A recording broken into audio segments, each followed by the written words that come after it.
sambil membaca salam dan sholawat atas Nabi Muhammad SAW.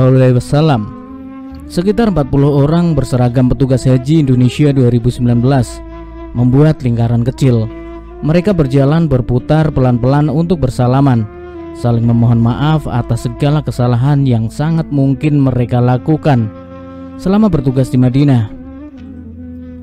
Sebagian berpelukan erat lama sekali sambil batin masing-masing berdialog dalam linangan air mata dan kesedihan. "Maafkan saya jika ada salah selama bekerja ya," kata salah seorang di antara mereka dengan mata berkaca-kaca. Ini bukan acara perpisahan, ini hanya sebuah konsolidasi batin yang dilakukan para petugas haji Sektor 2 Daerah Kerja Madinah. Sehari menjelang mereka diberangkatkan ke Mekah, semua petugas haji di Dakar Madinah memang diperbantukan ke Mekah setelah semua jamaah haji Indonesia dari Madinah diberangkatkan ke Mekah. Di musim haji 2019, semua petugas haji Dakar Madinah dikonsentrasikan di Mina, petugas Dakar bandara dikonsentrasikan di Arafah, sedang petugas haji Dakar Mekah dikonsentrasikan di Musdalifah. Gagasan konsolidasi batin yang mengharukan dan dilakukan di tengah rapat kerja itu datang dari Kepala Sektor 2 Madinah, Dr. Muhammad Rusdi Umar. Dialah yang bahkan mula-mula mendatangi satu demi satu anak buahnya untuk meminta maaf secara lisan. Maklum, di tengah ritme kerja yang sangat padat di Madinah, ada saja gesekan kecil di antara sesama petugas. Apalagi matahari Arab lebih galak. Di siang hari suhunya bisa mencapai 50 derajat Celcius. Sedikit gesekan saat bekerja di bawah terik matahari bisa mendongkrak suhu emosi. Kita ke Mekah memang untuk bertugas, tapi sebagian besar kita ada juga yang bertugas sambil berhaji, kata staf Kakanwil Kemenak Sulawesi Selatan itu tentang konsolidasi batin yang digagasnya. "Saya khawatir jika kita berhaji tak meminta maaf pada kawan-kawan. Di Tanah Suci segala hal tak terduga bisa terjadi.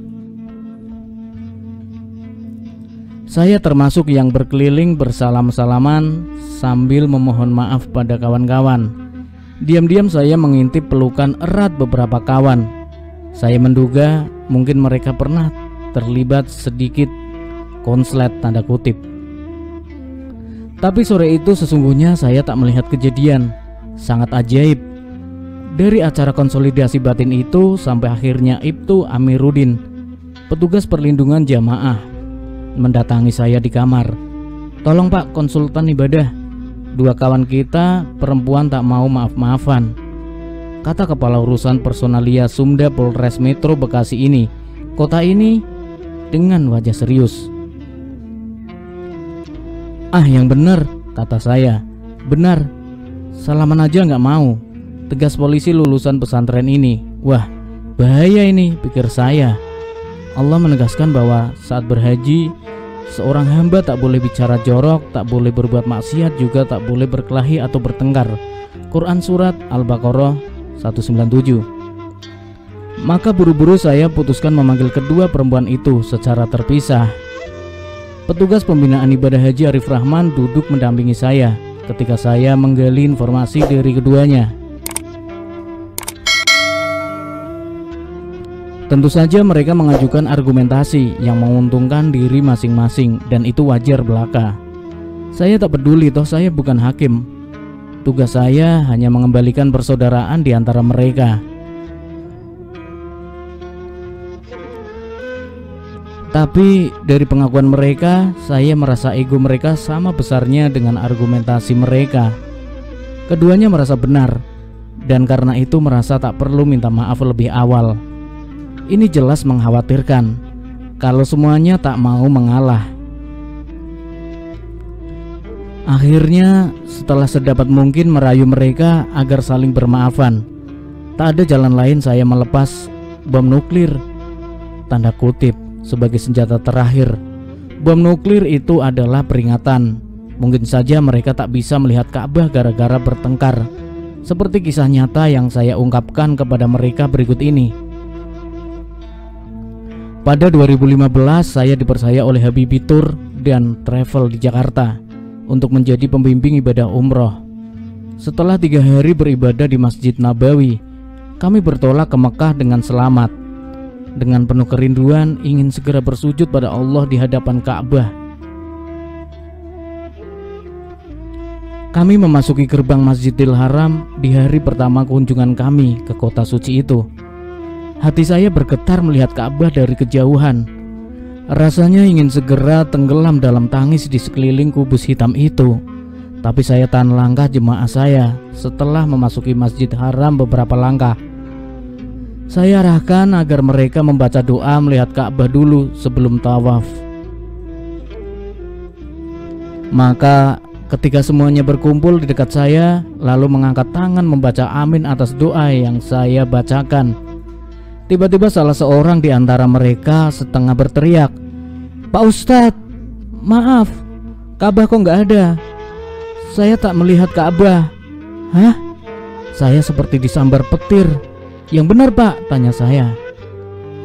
Setelah berkali-kali melihat ke posisi Ka'bah, dia tetap gagal melihat kubus hitam yang dibangun Nabi Ibrahim itu. Saya sadar ada problem mistis pada jemaah saya yang satu ini. Doa bersama saya urungkan. Semua jamaah saya bawa keluar masjid. Di halaman masjid mereka saya perintahkan membuat lingkaran kecil sambil berpegangan tangan. "Bapak dan ibu sekalian, saya mohon tolong semua energi kita dikonsentrasikan ke langit. Mari berdoa dan memohon ampun pada Allah buat kita semua, terutama buat saudara kita yang tak bisa melihat Ka'bah ini." Saya berdoa sambil memejamkan mata sepenuh hati, sampai lupa bahwa kami sedang membuat lingkaran di halaman Masjid Haram. Untung tak ada askar masjid mengusir kami. Usai berdoa dengan berdebar-debar, saya masuk kembali ke masjid suci itu. Khawatir jamaah saya ini tetap gagal melihat Ka'bah. Maka begitu saya mulai membacakan doa melihat Ka'bah pelan-pelan, tiba-tiba jemaah saya ini berteriak girang, "Pak Ustadz, itu Ka'bah, itu Ka'bah, hitam warnanya." Saya menangis, saya terharu, sulit saya ungkapkan dengan kata-kata kegembiraan saya kala itu. Tapi besoknya ujian buat lelaki ini tak berhenti. Ketika kami sedang asik sarapan, tiba-tiba dia mengabarkan bahwa istrinya sudah beberapa jam hilang. Kami panik. Apalagi dia minta dengan sangat agar Jakarta tak boleh tahu peristiwa ini. Dia tak mau keluarganya tahu. Tapi di tengah kebingungan dan kepanikan, tiba-tiba justru Jakarta menelpon dia mengabarkan di mana posisi istrinya. Rupanya dalam kondisi linglung, istri lelaki ini dibawa seorang laki-laki tak dikenal ke sebuah tempat tersembunyi dengan menggunakan kursi roda. Untungnya dalam kondisi setengah sadar sebelum hal terburuk terjadi atasnya. Dia teringat anak-anaknya di Jakarta, lalu menelpon mereka. Inilah pertolongan Allah padanya. Maka jadilah justru dari informasi Jakarta ini kami tahu di mana posisi perempuan yang sedang kami cari. Usai 2 kejadian ajaib itu, barulah lelaki yang kemarin gagal melihat Ka'bah ini mengaku bahwa sejak dari Madinah sebenarnya dia dan istrinya sedang bertengkar.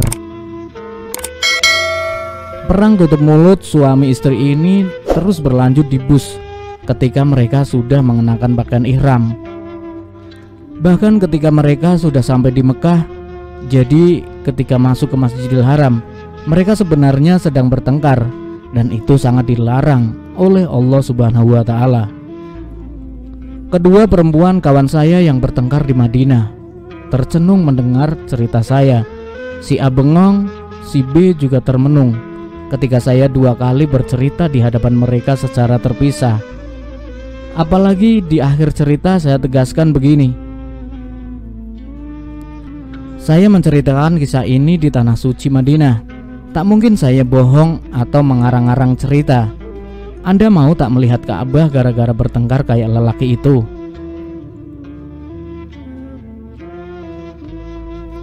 Maka ketika si B mengangguk, tanda mau berdamai. Saya panggil si A yang sebelumnya lebih awal menyatakan mau berdamai. Si B tetap menunduk di atas tempat tidur ketika si A datang, tapi kemudian menatap wajah kawannya dengan penuh senyum. Saya dan Arif Rahman kemudian menyaksikan pertemuan romantis dua perempuan bersaudara dalam Islam yang seolah telah bertahun-tahun tak berjumpa ini. Mereka berpelukan dengan hangat, mereka saling berbisik dengan lembut, wajah mereka ceria. Apalagi kemudian saya membaca salam dan selawat atas Nabi di sela perjumpaan yang mengharukan itu. Azan maghrib tak lama menggema ketika saya merasakan dari dada mereka kembali mengalir cinta, dari hati mereka kembali mengalir kasih. Tuhan, izinkan kami melihat Ka'bah, rumahmu di muka bumi, dan biarkan kami menangis kepadamu di tengah berjuta dosa yang mengepung kami.